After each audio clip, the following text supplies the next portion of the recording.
قابل احترام بھائیوں، دوستوں، بزرگوں،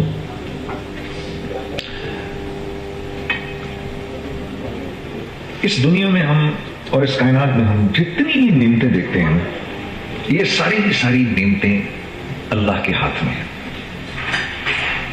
انسانوں اور چیزوں سے ان کا کوئی تعلق نہیں ہے۔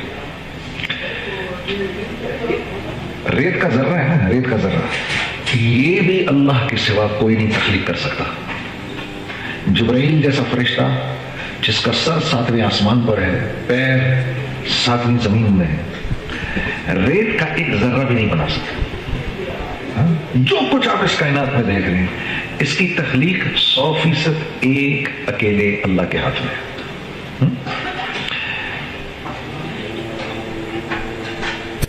اب انسان دنیا میں کیوں بھیجا گیا؟ انسان کیوں؟ آپ دیکھیے، یہ آپ کا آفس ہے، آپ کے آفس میں کوئی آدمی انٹر کرتا ہے، باہری گارڈز بیٹھے ہیں، پہلا سوال پوچھتے ہیں، بھائی آپ یہاں کیا کرنے آئے ہیں، کیا کام؟ اب اگر یہ آنے والا آدمی یہ کہے کہ مجھے آئیڈیا نہیں میں کیوں آیا ہوں یہاں پر، تو یہ آدمی سیڑھیوں سے اوپر بھی نہیں آ سکتا کہ بھائی یہ یہاں کو مذاق ہو رہا ہے، تمہیں یہ نہیں پتا تم یہاں کیوں آئے ہو؟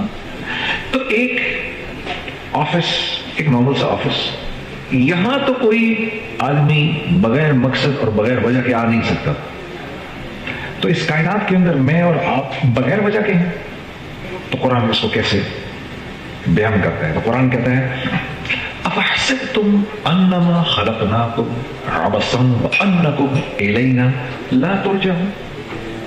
افحسبتم، کیا سوچ رہے ہو؟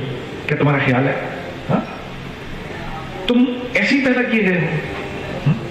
تم خود تو کوئی چیز بغیر وجہ کے تخلیق نہیں کرتے، تو تم نے اپنے رب سے یہ توقع رکھی ہوئی ہے کہ اس نے یہ سارا کا سارا جو کائنات کا نظام بنایا ہوا ہے یہ بے وجہ ہے، اسی کو وجہ نہیں ہے۔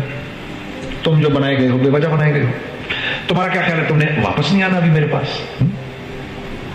فتعال اللہ الملک الحق لا الہ الا هو رب العرش کریم۔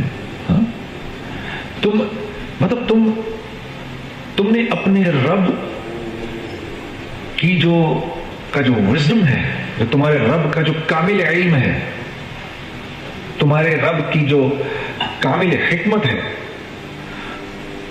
اس سے تمہیں یہ لگتا ہے کہ یہ تم بغیر وجہ کے بیٹھے ہو یہاں پر، وکاش تمہیں ایسی پیدا کر دیا گیا بغیر وجہ کے۔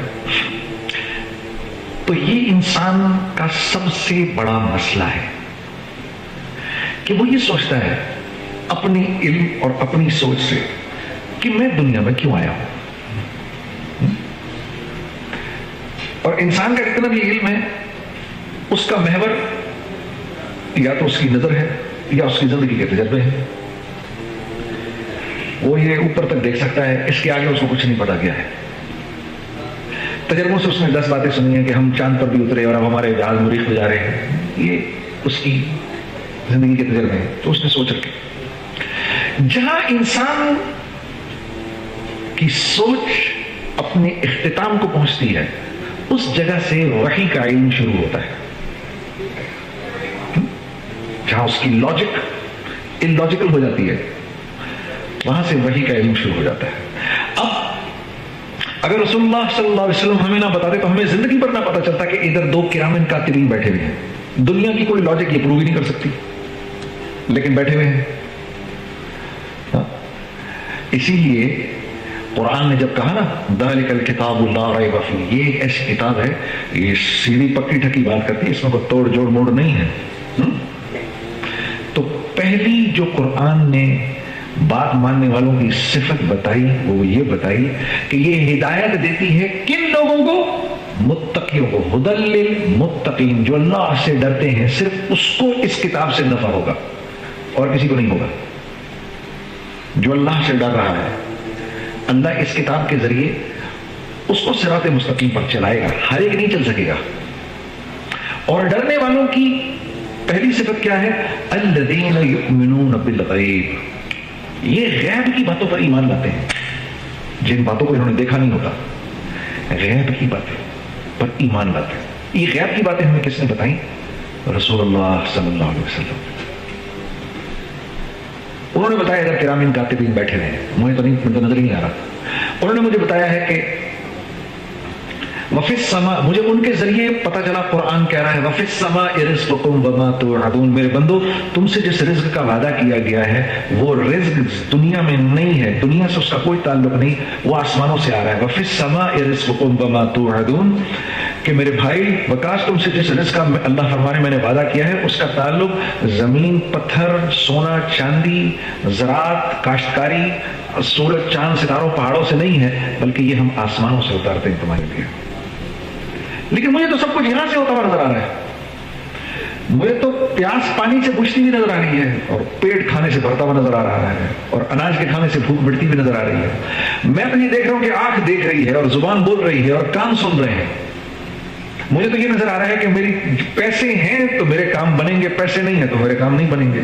مجھے تو یہ نظر آ رہا ہے کہ میری نوکری گئی تو میں تو تباہ و برباد ہو جاؤں گا, یہ نوکری میں چلتا رہوں گا تو ٹھیک چلتا رہوں گا, میری زندگی بنی رہے گی.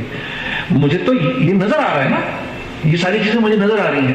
اس لیے میری زندگی کا ایک ایک لمحہ ان کے گرد گھوم رہا ہے, چیزوں کے گرد گھوم رہا ہے, اسباب کے گرد گھوم رہا ہے, حالانکہ یہ صرف اور صرف پیالے ہیں جن میں رزق ڈالا جاتا ہے.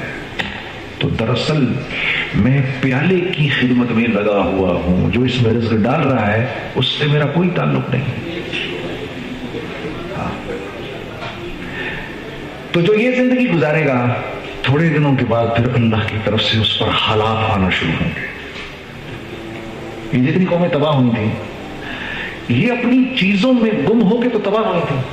مجھے سے اقبال نے نہیں کہا کافر کی یہ پہچان کہ آکاش میں گم ہے, مومن کی یہ پہچان کہ گم اس میں ہے آکاش. آکاش میں گم ہے, دنیا میں گم ہے, یہیں سے ہوگا سب کچھ, اسی پیسے سے ہوگا. اب کیونکہ پیسے سے ہوگا تو پھر میں نے اس بات کی پرواہ نہیں کرنی کہ یہ پیسہ کیسے آئے گا میرے پاس, کیونکہ ہوگا تو پیسے سے. ہاں, یہ کیسے آ رہا ہے اس کی فکر تو میں تب کروں گا جب مجھے اس بات کا احساس ہوگا کہ بھائی اس پیسے سے میری زندگی نہیں بنے گی. یہ پیسہ تو کاغذ کا ٹکڑا ہے, اس سے تو صرف ہوتا ہوا نظر آ رہا ہے. کرنے والی ذات کس کی ہے؟ اللہ کی. اس کو کہتے ہیں لا الہ الا اللہ. جو کچھ جہاں جہاں سے ہوتا نظر آ رہا ہے وہاں سے نہیں ہو رہا. کرنے والی ذات کس کی ہے؟ اللہ کی. یہ مفہوم ہے لا الہ الا اللہ کا, ٹوٹل مفہوم. جو کچھ جہاں جہاں سے ہوتا ہوا نظر آ رہا ہے وہاں سے نہیں ہو رہا, اس کی کوئی حیثیت ہی نہیں ہے, کوئی حقیقت ہی نہیں ہے. 7 آسمان کے فرشتے اور ایٹم بم اور ہائیڈروجن بم اور یہ آتش فشاں اور یہ پہاڑ اور یہ سورج چاند ستارے, یہ اپنے اندر اتنی حیثیت بھی نہیں رکھتے جتنی ایک ریت کا ذرہ رکھتا ہے. ان کی اتنی حیثیت بھی نہیں ہے. کرنے والی ذات اللہ کی ہے. تو پھر میں کیوں اللہ کے حکم کو توڑوں؟ جو کچھ سنا گیا اللہ پاک اس پر عمل کرنے والا اور آگے لوگوں تک پہنچانے والا بنائے. مزید اصلاحی بیانات کے لیے ہمارا یوٹیوب چینل بیوٹیفل بیان JJ کو سبسکرائب کریں اور ویڈیو کو لائک کریں. جزاک اللہ خیر.